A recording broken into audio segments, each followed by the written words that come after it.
최근 배민에서 배민 플러스라는 걸 출시를 했습니다. 요즘 하루하루 되게 정신없이 이런 것들이 바뀌고 있습니다. 정책들이 바뀌고 있는데 이건 또 뭔지 한번 함께 알아보도록 하겠습니다. 일단 배민 플러스가 뭔지 간단히 설명 부탁드립니다. 네, 요게 소식이 알려지자마자 이거 쿠팡이츠 플러스 아니냐, 배민 코를 일반 대행한테 넘기는 거 아니냐라는 얘기가 많이 떠돌았는데요. 네네. 그건 아니고요. 이런 정책들이 나왔을 때는 어딜 가야 된다? 오피셜한 공식 사이트에 가서 반드시 정보를 한번 확인하고 네. 이 이야기를 좀 하면 좋겠다라는 말씀드리고 싶습니다. 이거는 사장님들이 활용하는 네네. 상품 서비스를 바꾸겠다는 공지입니다. 그렇군요. 사장님들이 이용하는 거군요. 그렇죠. 이거는 이제 배민 외식업 강장이라고 하는 공식 사이트가 있지 않습니까? 여기 들어가 봤습니다. 네. 배민원 플러스 출시와 이용 방법 안내라는 것이 이제 보이는데요. 2024년 1월 17일부터 그러니까 새해 서비스인 거죠. 이걸 네. 출시하는 거고 그거를 이제 사전에 12월 13일에 공지를 했습니다. 그래서 여기 중요한 게 보면은 한집 배달, 알뜰 배달을 이용하고 있는 가게는 자동 전환. 그렇군요. 예. 오. 그리고 한 달간 배달비 15% 지원 프로모션도 진행한다.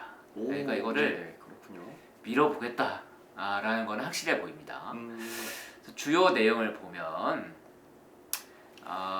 요 내용들을 보시면 이 글줄은 또 읽기 어렵기 때문에 네. 한번 넘어가도록 하겠습니다. 예, 이렇게. 예, 표가 있습니다. 표가 있군요. 예. 그래서 배민원 플러스 이용 요금을 보면 이제 기존 같은 경우는 배민원 한집 배달과 알뜰 배달 두 개가 있었는데 네네. 중개 이용료 6.8%. 요거는 변함이 없습니다. 네, 편함이 없군요. 예. 네. 배민원 플러스로 변경하더라도 중개 수수료는 6.8%로 동일하다. 네네. 이게 핵심입니다. 사실 배민 입장에서는 배달 말고 손님이 음식점한테 주문했을 때 걷는 중개 이용료는 네네. 고정이다. 요게 이제 배민의 기본적 수익으로 깔아놓고 이제 배달 서비스를 어떻게 할 것인지가 중요한데요. 이제 한집 배달 같은 경우는 6,000원이 이제 사장님 부담 배달비였는데 알뜰 배달 같은 경우는 2,500원에서 3,300원이다. 네네. 이렇게 보면 사장님이 배달비를 부담을 줄여가지고 네. 배민이 이제 손해 보는 거 아니냐 이렇게 착각하시는 경우 많은데 네. 손님 배달료를 안 받는 게 아니라 배민이 결정해서 징수하는 책이었습니다. 그래서 손님한테 한 2,500원, 3,000원 걷는 거잖아요. 네네. 사장님이 2,500원, 3,300원 걷으니까 결국 배민이 가져가는 수수료는 크게 변화가 없었습니다. 알뜰 배달이든 배민원이든. 그렇군요. 근데 배민원은 어떤 거냐? 사장님 부담 배달비를 2,500원에서 3,300원으로 해주는 대신 네네. 한집 배달도 같이 해준다. 그럼 뭐 사장님 입장에서 좀 유리한 거 아닌가요? 네. 거듭 말씀드리지만 네. 배민이 한집 배달한테 6,000원 걷고 네네. 이제 배민원 플러스 또는 알뜰 배달할 때도 2,500원에서 3,300원 플러스 네. 손님한테 2,500원에서 3,000원 거드니까 네네. 한 몇백 원 정도 이제 네네. 배민은 손해 보는데 몇백 원 수이죠. 한 네네. 400원, 500원. 네네. 그런데 이제 핵심은 이제 배달 라이더들 같은 경우는 그렇죠. 알뜰 네. 배달과 단건 배달료 차이가 엄청나지 않습니까? 네, 상당합니다. 그러니까 배민 입장에서는 이 중개 수수료를 알뜰 배달로 하고 한집 배달로 하더라도 네. 수수료 차원에서는 크게 차이가 없다. 오. 그러니까 요 방식으로 한번 다 바꿔보라 사장님한테. 아하. 요렇게 출시를 한 상품이다라고 보시면 되고요. 예예. 이제 자동 전환하는데 자동 전환을 이제 반대하는 사장님도 있을 수 있지 않습니까? 그렇죠. 네. 대표적으로 한집 배달을 고수했던 사장님들 같은 경우는 네네. 따로 연락을 해가지고 아.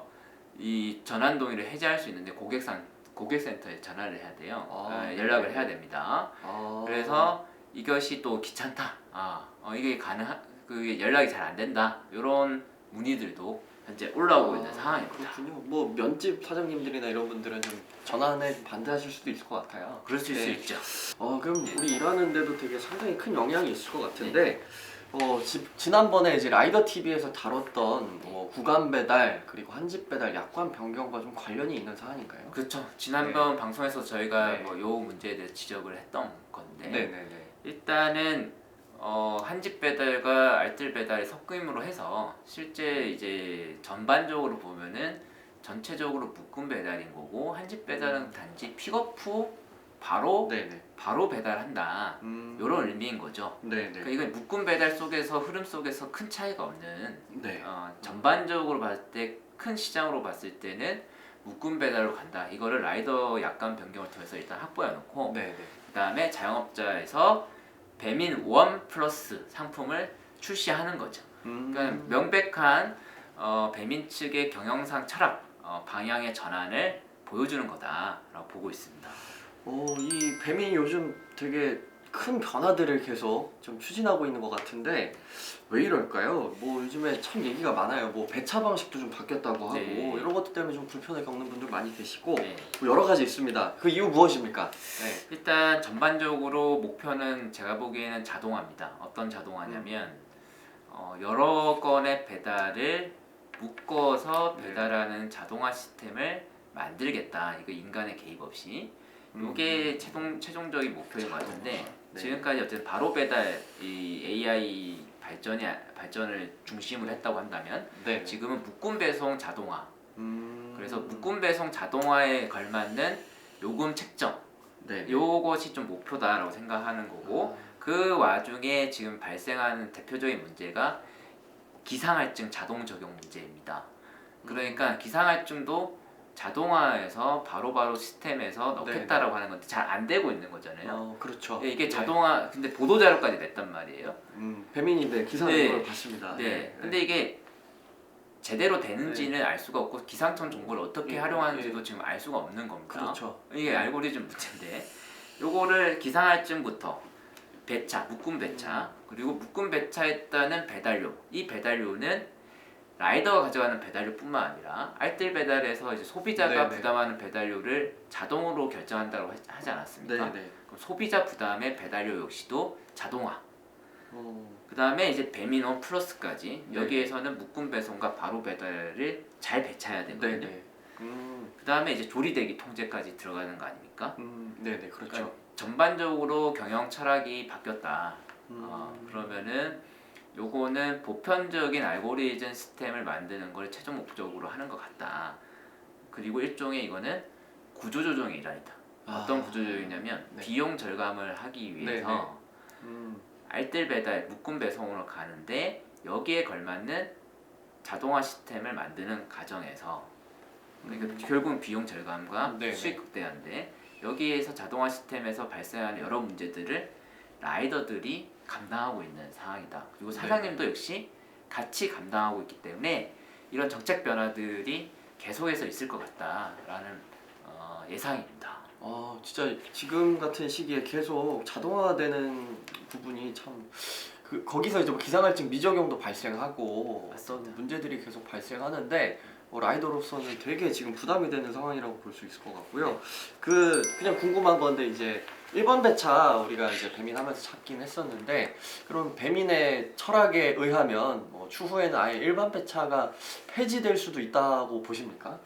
갑자기. 네. 궁극적으로는 그런 걸 염두에 두고 있는 거 아니냐. 그러니까 논리적으로 봤을 때 이 순서가. 네. 그래서 지금 대표적으로 이제 비마트콜이 네. 일반 배차가 지금 잘 안 보이지 않습니까? 네, 그렇죠. 네, 느끼고 있죠 라이더들이 이미. 네.